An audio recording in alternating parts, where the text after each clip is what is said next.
Congo ne tombera jamais. Le président Ibrahim Traoré fait plusieurs révélations. On va aller dans l'ordre des révélations afin que rien ne nous échappe. Et je voudrais que vous êtes maintenant près de 5000 personnes au total à suivre cette émission.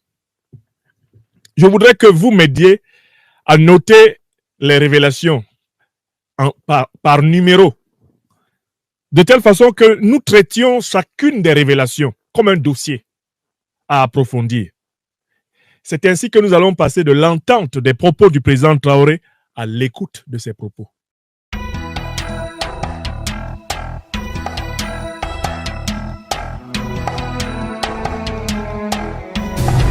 Sauvons l'Afrique. Bonjour tout le monde, j'espère que vous allez bien. Pareil, moi aussi je vais bien par la grâce de Dieu. Je voudrais un peu répéter ce que le professeur Franklin Nyamsi vient de nous dire. Retenons que le président Ibrahim Traoré, par rapport à sa politique, il est premièrement sollicité et il est aussi menacé. Je vais un peu lire ce que le professeur Franklin Nyamsi nous a aussi délivré comme révélation.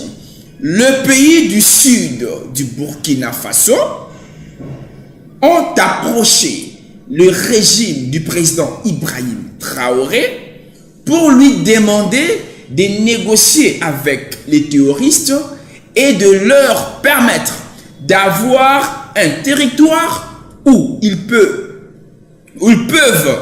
exprimer, où ils peuvent mener leur activité au Burkina Faso. Mais la question est posée. Le pays du sud du Burkina Faso.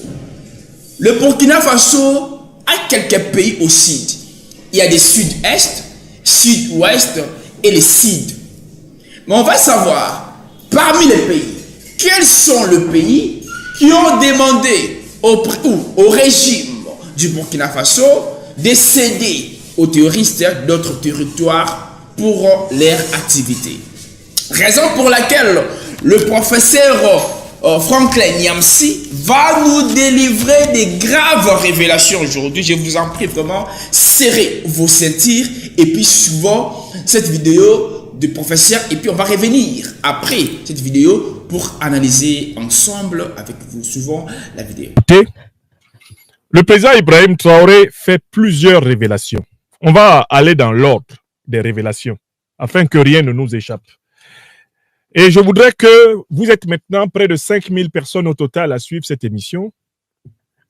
Je voudrais que vous m'aidiez à noter les révélations par numéro, de telle façon que nous traitions chacune des révélations comme un dossier à approfondir. C'est ainsi que nous allons passer de l'entente des propos du président Traoré à l'écoute de ses propos. Première révélation, il y a des pays du sud. Les pays du sud du Burkina Faso ont approché le régime du président Ibrahim Traoré pour lui demander de négocier avec les terroristes et de leur permettre d'avoir un territoire où ils peuvent s'exprimer, où ils peuvent mener leurs activités au Burkina Faso. Donc, première révélation, ce sont les pays du sud du Burkina Faso qui ont demandé au Burkina Faso de céder une partie de son territoire aux organisations terroristes et par conséquent de vivre avec les terroristes, de partager la souveraineté du Burkina Faso avec les terroristes. Donc on note révélation numéro 1. Les pays du sud du Burkina Faso sont responsables d'avoir demandé aux autorités burkinabées du régime du président Ibrahim Traoré de céder une partie de leur territoire aux terroristes. Est-ce que vous êtes d'accord avec moi? Est-ce que nous avons entendu la même chose? Je n'avance pas sans vous. Est-ce que nous avons entendu exactement la même chose? Dites-moi que oui, si vous avez entendu la même chose. Si je n'ai pas bien traduit ce qu'on a tous entendu, si je n'ai pas bien écouté, corrigez-moi. Est-ce que c'est ça? Bon, comme vous êtes tous d'accord pour dire que c'est ce que le président Traoré nous a dit. Est-ce que c'est ça? Bon, comme vous vous êtes tous d'accord pour dire que c'est ce que le président Traoré... Puisque c'est ce qu'il a dit, je voudrais que nous allions maintenant chercher, à propos de cette première révélation, la liste des pays qui sont au sud du Burkina Faso. Puisqu'il dit que ce sont les pays du sud, il nous a donné une indication. Nous allons savoir quels sont les pays qui sont au sud du Burkina. Quels sont les pays qui ont voulu demander au Burkina d'accepter de partager son territoire avec les terroristes. Quels sont ces pays-là?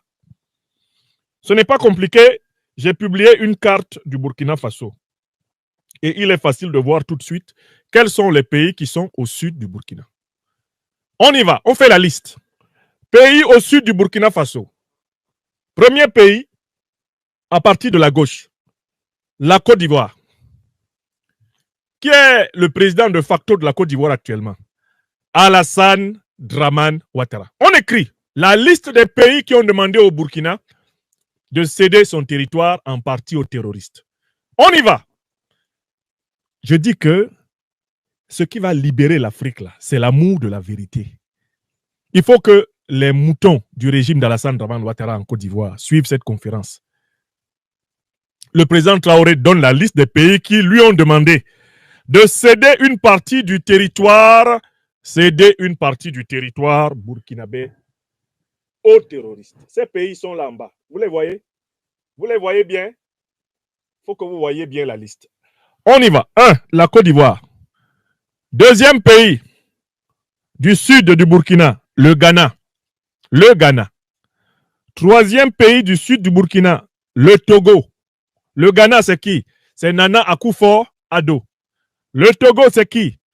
C'est Faure Gnassingbé. Le Bénin, c'est qui? Le Bénin est au sud du Burkina. C'est qui? C'est Patrice Talon. Voilà les 4 pays qui sont situés au sud du Burkina. N'est-ce pas? Donc, nous pouvons noter que la Côte d'Ivoire de Ouattara, le Ghana de Nana Akufo-Addo, le Togo de Faure Gnassingbé et le Bénin sont expressément accusés, le Bénin de Patrice Talon, sont expressément accusés par le président Ibrahim Traoré du Burkina Faso de lui avoir demandé de céder une partie de son territoire aux organisations terroristes, de coopérer et de collaborer avec les organisations terroristes. Écrivez ça. Vous savez que dans ces pays-là, il y a des gens qui détestent la vérité. Et dans notre continent, le continent africain, la haine de la vérité est un sport qui a beaucoup d'adeptes. Donc, nous allons tirer de ce que le président Traoré nous a dit toutes les vérités qui ne seront jamais oubliées. Je vous rappelle que depuis là, je n'ai pas entendu un démenti de la Côte d'Ivoire. Je n'ai pas entendu un démenti du Ghana. Depuis 48 heures que le président Traoré a parlé, je n'ai pas entendu un démenti du Togo. Je n'ai pas entendu un démenti du Bénin. Donc, les 4 pays reconnaissent, car qui ne dit mot consent. Ça fait 4, n'est-ce pas? Tout le monde a entendu ça? Ça fait donc le premier point. Quand un pays supposément souverain vient demander à un autre pays souverain de céder une partie de sa souveraineté, de quoi s'agit-il? Une atteinte à la souveraineté. Un pays qui demande à un autre de céder une partie de son territoire à des organisations terroristes, c'est une atteinte à la souveraineté. Mieux, cette proposition ivoirienne de Ouattara, cette proposition ghanéenne, togolaise et béninoise est très clairement une complicité avérée avec les organisations terroristes. Oui ou non? J'essaie de tirer les conséquences. Quand un pays vient te dire cède une partie de ton territoire aux terroristes, c'est que c'est un pays qui est lui-même en coopération avec les terroristes. C'est un pays qui fait ami-ami avec les terroristes, n'est-ce pas? Donc, c'est un pays qui est donc complice de terrorisme. N'est-ce pas? J'espère qu'il faut qu'on écrive ça. Écrivez ça sous la vidéo. Les 4 pays du sud du Burkina Faso qui ont demandé au Burkina Faso de coopérer et de céder une partie de son territoire aux terroristes sont des pays dont les dirigeants sont complices de terrorisme. Écrivez ça. Écrivez. Et allez leur dire que c'est ce que nous apprenons de la bouche du président Ibrahim Traoré. On passe à la deuxième révélation. C'est extrêmement important. Le président Traoré nous dit qui était le parrain, qui était l'organisateur de cette pression, qui était celui qui faisait l'interface avec les terroristes, qui était le principal tuteur des terroristes et celui qui organisait la pression sur le Burkina Faso. Son nom a été donné. À l'époque où Ibrahim Traoré arrive au pouvoir au Burkina, qui était celui qui le faisait? Ce n'est pas un pays du sud du Burkina Faso. À la tête de ce pays-là, c'est un pays qu'on trouve à l'ouest du Burkina Faso, c'était Mohamed Bazoum, le junteur de Niamey qui finira le 26 juillet 2023 par faire boum. N'est-ce pas? Je recommence la deuxième information et je souhaite qu'elle soit écrite. Le président Traoré nous informe que le parrain des terroristes, celui qui organisait cette pression sur le Burkina Faso, celui qui était leur doyen, celui qui était le maître du jeu, celui qui mettait la pression sur Ouagadougou, afin que Ouagadougou lâche une partie de son territoire aux organisations terroristes, c'est celui qui était à l'époque le président de la République du Niger, Mohamed Bazoum. Donc, grâce à cette deuxième information, nous pouvons écrire ceci. Mohamed Bazoum est accusé par le président du Burkina Faso d'avoir été le grand parrain des organisations terroristes. D'ailleurs, ceux qui ont de la mémoire se souviennent que Mohamed Bazoum avait dit publiquement à un moment donné que les organisations terroristes étaient plus aguerries que les armées nationales ouest-africaines. Ceux qui ont de la mémoire se souviennent que Mohamed Bazoum avait ordonné plusieurs fois la libération de terroristes au Niger et qu'il s'était permis de dire devant l'armée nigérienne que les terroristes étaient ses alliés, que certains terroristes étaient ses alliés pour justifier ces libérations. Alors même que les terroristes massacraient des dizaines, des centaines de soldats nigériens, Mohamed Bazoum se permettait de libérer les plus virulents et les plus criminels d'entre eux. Vous vous en souvenez, oui ou non? C'est la deuxième information. Mohamed Bazoum, parrain du terrorisme ouest-africain. Quand il était président de la République, depuis qu'il a été renversé, il ne peut plus exercer cette activité. Est-ce que c'est clair? C'est la deuxième information que nous notons. Donc, Mohamed Bazoum est passible de poursuite pour crime de guerre, pour crime contre l'humanité. Il est passible de poursuite pour terrorisme, non pas simplement au Niger, mais dans toute l'Afrique de l'Ouest. Mohamed Bazoum est passible de poursuite pour crime de terrorisme dans toute l'Afrique de l'Ouest, car il était le chef, le médiateur en chef des organisations terroristes. Il était leur interface, il était leur parrain. Ça, c'est la deuxième grande information que nous obtenons du président Traoré. On passe à la troisième information. S'il vous plaît, numérotez sous la vidéo parce que nous sommes là dans un exercice de vérité. La troisième information qui nous est donnée, c'est que le président Traoré, quant à lui, a refusé de collaborer avec les terroristes. Le nouveau pouvoir MPSR2 du président Traoré a refusé de céder le territoire burkinabé aux terroristes. Il a choisi la solution de la lutte antiterroriste. Mais cette solution de la lutte antiterroriste était opposée à celle des pays du sud du Burkina Faso, c'est-à-dire la Côte d'Ivoire, c'est-à-dire le Ghana, c'est-à-dire le Togo, c'est-à-dire le Bénin. Et cette position de lutte contre les organisations terroristes était bien sûr désapprouvée par le parrain Mohamed Bazoum, le junteur de Niamey qui devait faire boum. Donc, troisième information. Ibrahim Traoré et le Burkina Faso choisissent la lutte. Et en cela, ils rejoignent la position du président Assimi Goïta du Mali et de ses compagnons du Mali Koura qui ont choisi la lutte antiterroriste. Qui ont choisi de chasser les terroristes de Kidal, d'Aguelhok, de Gundam, de Ber, de Tessalit. Chasser les terroristes du sol malien. C'est la même décision que le président Ibrahim Traoré prend pour les siens et avec les siens. Combattre les terroristes, les vaincre, les éliminer, les chasser du sol burkinabé. En face, c'est la décision contraire. Alassane Ouattara en Côte d'Ivoire ne veut pas combattre les terroristes. Nana Akufo-Addo au Ghana ne veut pas combattre les terroristes. Faure Gnassingbé au Togo ne veut pas combattre les terroristes au moment de ces faits. Patrice Talon au Bénin ne veut pas combattre les terroristes. Mohamed Bazoum, le juntar de Niamey qui devait faire boum, ne voulait pas combattre les terroristes. Eux, ils voulaient faire ami-ami avec les terroristes. Ils voulaient céder une partie du territoire ouest africain aux terroristes. C'est-à-dire, en fait, le territoire que les terroristes veulent, c'est le Liptako Gourma, la partie la plus riche entre les trois pays que sont le Burkina, le Mali et le Niger. Il était question de laisser cela aux terroristes. C'était donc la philosophie incarnée par les pays du sud du Niger et le parrain en chef des terroristes d'alors, à savoir Mohamed Bazoum, le juntar de Niamey qui a fait boum. Donc, on peut noter, troisième conclusion forte de ce que nous avons entendu. Alors que le Burkina Faso et le Mali choisissent à l'époque de combattre le terrorisme, les régimes du sud du Burkina, que nous avons cités, et leur parrain nigérien, Mohamed Bazoum, choisissent plutôt la collaboration, la coopération avec les terroristes.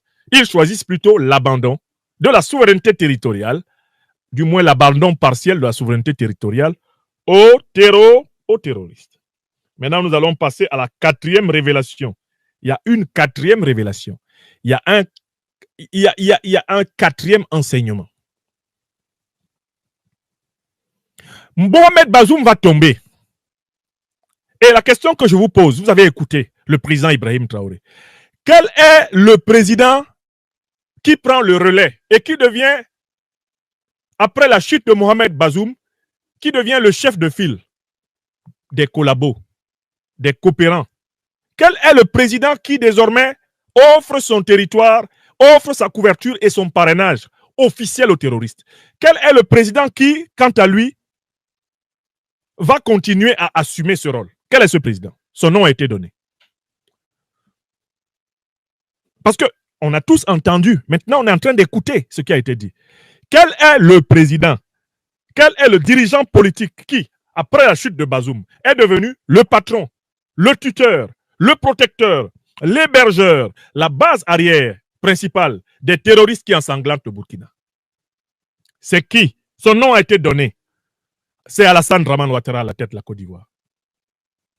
Donc Bazoum tombe, Ouattara prend les choses en main.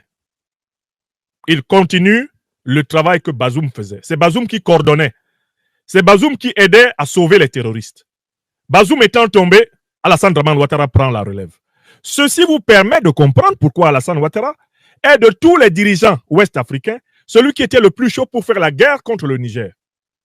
Celui qui a annoncé qu'il avait monté 1100 hommes, que la guerre aurait lieu. Il est même allé au Nigeria proclamer, prononcer la guerre contre le Niger, plus que le Nigeria même. Il est dans le pays des gens et c'est lui qui va en guerre plus que les propriétaires de ce pays. Même Tinubu n'a pas parlé aussi méchamment. Même Tinubu n'était pas aussi chaud pour aller à la guerre. Alors que Tinubu était le président en exercice de la CEDEAO, Alassane Ouattara était le plus zélé. Pourquoi était-il le plus zélé? Parce que désormais, c'est lui qui était devenu le parrain en chef des organisations terroristes. Ça, c'est la quatrième information que nous avons obtenue. Et ceci permet de comprendre pourquoi les terroristes, maintenant, quand ils sont en difficulté au Burkina, ou au Mali, ou au Niger, ils fuient en Côte d'Ivoire. En Côte d'Ivoire, ils savent qu'ils ne seront pas poursuivis. Le président Traoré nous a décrit des scènes de guerre dans lesquelles on voit très bien que l'armée ivoirienne de Ouattara est capable d'arrêter 2 soldats burkinabés qui vont acheter des cigarettes en Côte d'Ivoire, mais elle est incapable d'arrêter des dizaines, des centaines de terroristes armés qui se réfugient en Côte d'Ivoire, à 50 mètres de la frontière burkinabé, et qui se sentent protégés par le nouveau parrain. N'est-ce pas? C'est la quatrième information de taille. Alassane Dramane Ouattara, le remplaçant de Bazoum, dans le parrainage, le tutorat, l'encadrement et la protection des organisations terroristes. Il y a une cinquième information qui est tombée dans nos oreilles. Le président Traoré dit qu'à partir de là, il a compris qu'il fallait se focaliser sur la lutte antiterroriste et qu'il ne fallait pas entrer dans le moule.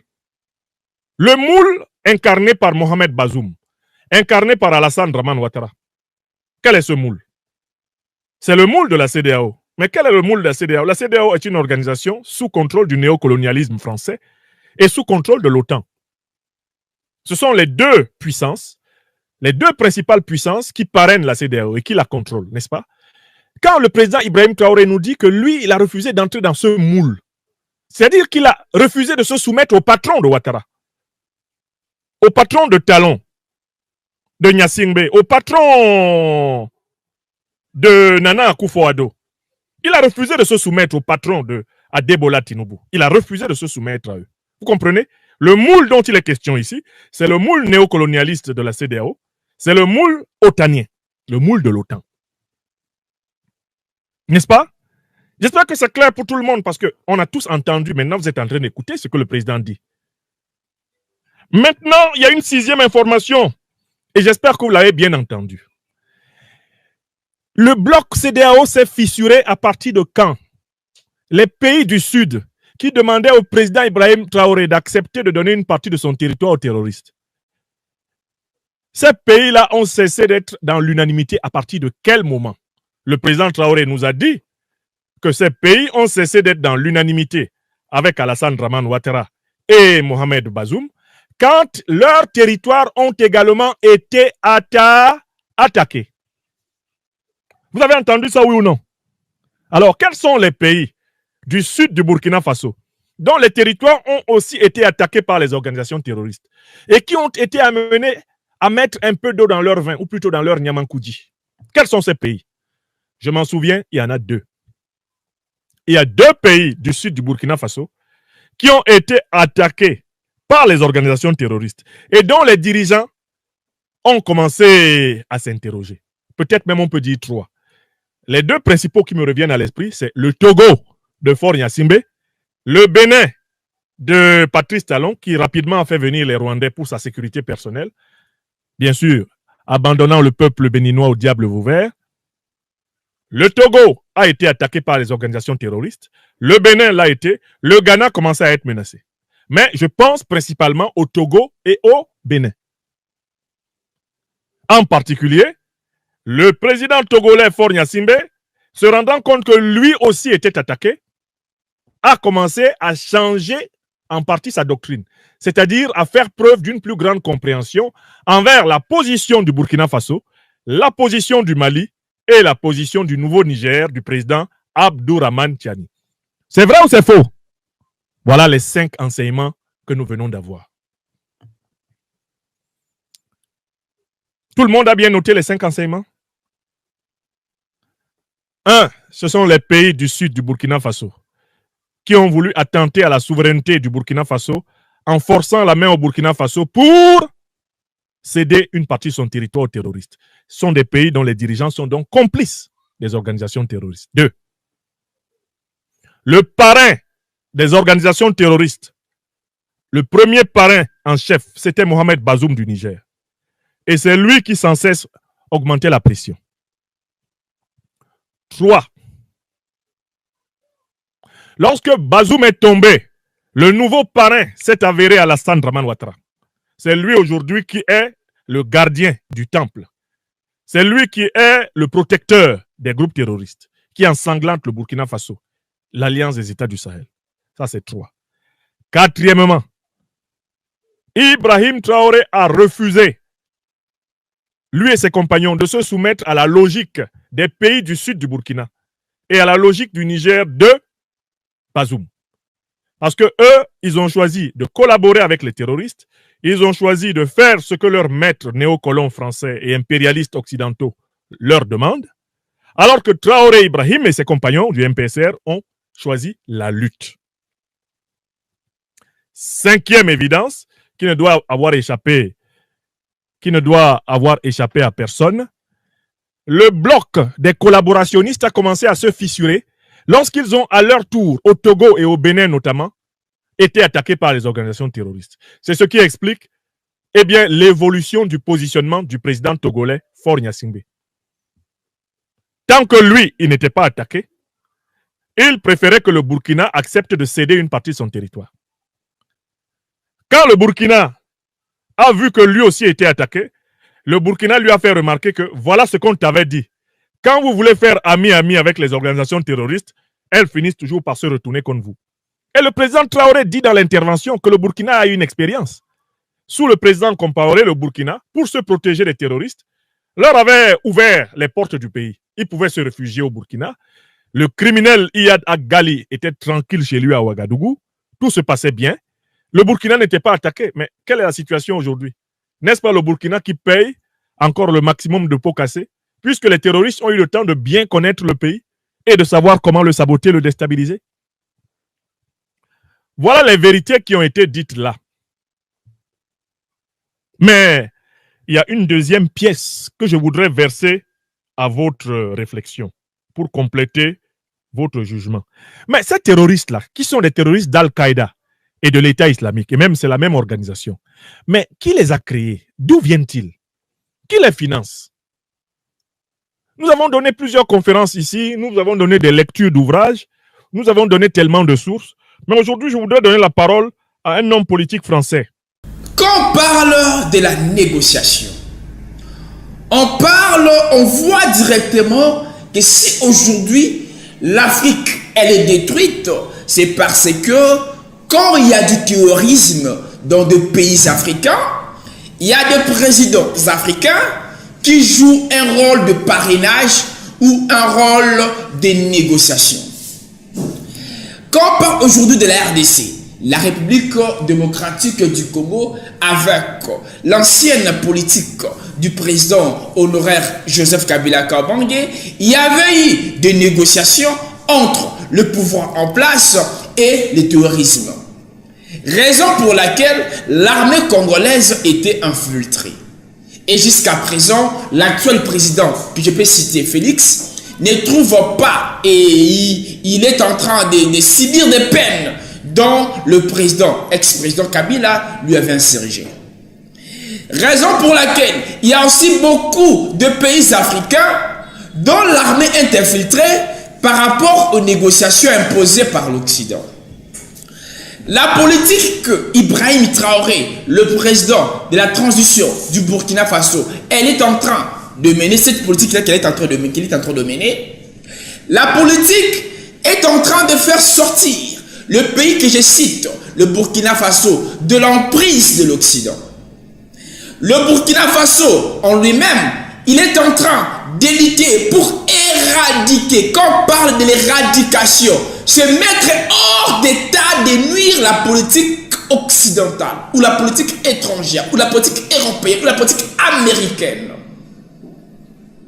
Le président Ibrahim Traoré, il est en train éradiquer, de mettre hors d'état de nuire la politique occidentale. Il avait acheté des drones militaires en Turquie, non en Russie, non en France, même pas aux États-Unis, même pas en Chine ni au Corée. Mais il avait acheté des drones militaires en Turquie, non, à Turquie. Mais c'était pourquoi? C'était pour renforcer l'armée du Burkina Faso. Et c'était pour éradiquer, je dis bien éradiquer, donc mettre hors d'état de nuire ce système de la guerre. Je peux aller même plus loin. Ici, je répète, le pays du sud du Burkina Faso ont approché le régime du président de la transition, Ibrahim Traoré, donc le pays du sud. Donc il y a des présidents du pays du sud pour lui demander de négocier avec les terroristes et de leur permettre d'avoir des territoires où ils peuvent s'exprimer, ou ils peuvent aussi amener leur activité au Burkina Faso. Mais moi je demanderai, je peux même aller plus loin avec cette analyse, de dire au président Ibrahim Traoré, c'est toi qui tiens le flambeau. Donc si l'Afrique aujourd'hui, elle est en train de briller, c'est parce que vous êtes là et vous prenez des décisions pour faire sortir l'Afrique de l'emprise de l'Occident. Donc c'est des grands temps et des grands moments de rester là debout et de refuser et de continuer toujours à faire éradiquer les terrorismes et ces systèmes de terroristes. Merci pour votre réelle attention. Merci aussi à notre professeur Franklin Nyamsi pour cette révélation et pour ces analyses. Merci et bon courage. Et merci aussi à tous les Burkinabés. Merci aussi au président Ibrahim Traoré. Et aussi un grand merci à vous, nos chers internautes, pour votre réelle attention que vous m'accordez. Et je vous demanderai aussi, vous êtes nouveau dans notre chaîne, abonnez-vous massivement. Et n'oubliez pas d'appuyer sur la cloche des notifications pour ne pas aussi rater notre prochaine vidéo. Abonnez-vous, aimez, partagez, likez la vidéo. L'Afrique unie et indivisible. Je dis un grand merci à notre grande sœur Nathalie Yamb. Merci aussi, pourquoi pas, à notre grand frère Kemi Seba. Merci aussi au professeur Franklin Nyamsi. Merci à tous les panafricanistes. Merci aussi à mon prédécesseur, frère prophète de l'homme du moment, le panafricaniste Jacques Kana. Merci aussi à tous les panafricanistes. Merci à Mounadior. Merci à Maman Evelyne. Merci au bishop John Makis Israël. Merci pour votre attention. Et merci à vous tous les Africains et frères africaines. Je vous aime vraiment de tout mon cœur. Restez branchés dans notre chaîne. Au revoir. Le Congo ne tombera jamais.